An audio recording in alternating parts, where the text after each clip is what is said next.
राम के वंशज आज हैं जिंदा। जानिए कौन है वो और कहाँ रहते हैं।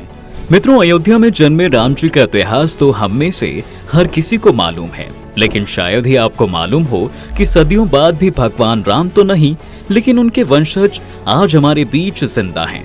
पर यहाँ सवाल ये उठता है कि वह कौन है और कहाँ रहते हैं। दरअसल रामायण के अनुसार यह बात तो जग जाहिर है कि प्रभु श्री राम का अपनी सौतेली माँ कैकेयी के वचन के कारण 14 वर्षों का वनवास काटना पड़ा था। आप यह भी जानते होंगे कि इन 14 वर्षों में प्रभु श्री राम ने रावण का वध भी किया और अयोध्या लौटकर राजा बने। लेकिन इसके बाद क्या हुआ, कुछ शायद ही आपको पता हो। दरअसल दोस्तों, राम जी के बाद उनके पुत्र लव और कुश ने इस वंश को आगे बढ़ाया था। प्रभु श्री राम ने परलोकवासी होने से पहले पुत्र कुश को दक्षिण कौशल, कुशावती और अयोध्या राज्य सौंपा, तो वहीं लव के हिस्से में पंजाब आया, जिसकी राजधानी लाहौर कहलाई। कहा जाता है कि राजा लव से राघव राजपूत का जन्म हुआ, जिनसे बटगुजर, जायस और सिकरवारों का वंश चला। वहीं सिसोदिया राजपूत को इसकी दूसरी शाखा माना जाता है, जिनमें बैसला गहलोत वंश के राजा हुए और उन्होंने युगों युगों तक अपने पूर्वज लव का कीर्तिमान बढ़ाया। वहीं मित्रों, दूसरी तरफ बात करें कुश वंश की, तो उनके द्वारा कुशवाहा, मौर्य, सैनी, शाक्य संप्रदाय की स्थापना हुई। यही नहीं, सूर्यवंश भी कुश का एक अंश ही है। इसके अलावा कुश की 50वीं पीढ़ी में शुल्क हुए, जिन्होंने आगे चलकर महाभारत युद्ध में कौरवों का पक्ष रखा। मित्रों, मान्यता है कि कुश महाभारत काल के 2500 वर्ष से 3000 वर्ष पूर्व हुए थे। यानी कि मित्रों, आज से 6500 से 76,000 साल, 7000 सालों पहले जो लोग खुद को शाक्य वंशी कहते थे, वह कोई और नहीं बल्कि प्रभु श्री राम के ही वंशज हैं। मौजूदा समय में जयपुर राजघराने की महारानी पद्मिनी और उनके परिवार के लोगों को प्रभु श्री राम के पुत्र कुश का वंशज माना जाता है, जिन्हें आप प्रभु श्री राम के भी वंशज कह सकते हैं।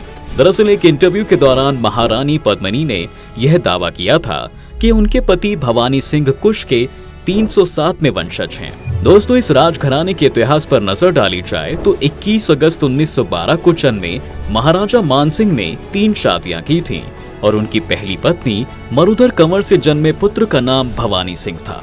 भवानी सिंह का विवाह राजकुमारी पद्मिनी से हुआ था। यह राजघराना अरबों खरबों की संपत्ति का मालिक है, लेकिन महाराजा भवानी सिंह और उनकी पत्नी पद्मिनी का कोई बेटा ना होने के कारण दोनों ने अपनी बेटी दिया के बेटों को गोद ले लिया था। दिया के बड़े बेटे का नाम पद्मनाभ सिंह है और छोटे बेटे का नाम लक्ष्यराज सिंह है, जो कि इस राजघराने के वारिस हैं। ऐसे में अयोध्या में राम मंदिर को लेकर जब अदालत में सुनवाई चली थी, तब जयपुर राजघराने के पूर्व महाराजा भवानी सिंह की बेटी दिया कुमारी ने सार्वजनिक तौर पर कुछ ऐसे सबूत पेश किए, जिससे यह जग जाहिर हो गया कि राज परिवार भगवान राम के बड़े बेटे कुश की वंशवली में आते हैं। पूर्व राजकुमारी और राजस्थान के राज संबंध से मौजूदा सांसद दिया कुमारी ने इसको लेकर कई सबूत पेश किए।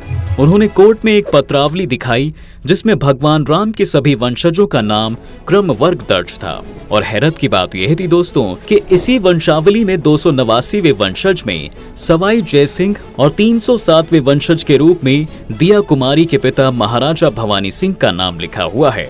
यह वही वंशावली है जिसके जुड़े इक्ष्वाकु और विवस्वान से जुड़ी हुई है। इसमें 62वें पायदान पर राजा दशरथ, तो वहीं 63वें स्थान पर स्वयं श्री भगवान श्री राम का नाम दर्ज है, जिससे यह पूरी तरह साफ हो जाता है कि जयपुर राजघराने की राजकुमारी कोई और नहीं, प्रभु श्री राम के पुत्र कुश के कुशवाहा से ताल्लुक रखती हैं। सिर्फ इतना ही नहीं, इस वंशावली के अलावा जयपुर के सिटी पैलेस में रखे हुए 9 दस्तावेज और 2 नक्शे भी साबित करते हैं कि अयोध्या के जयसिंहपुरा और राम जन्मभूमि सवाई जयसिंह द्वितीय के अधीन थी।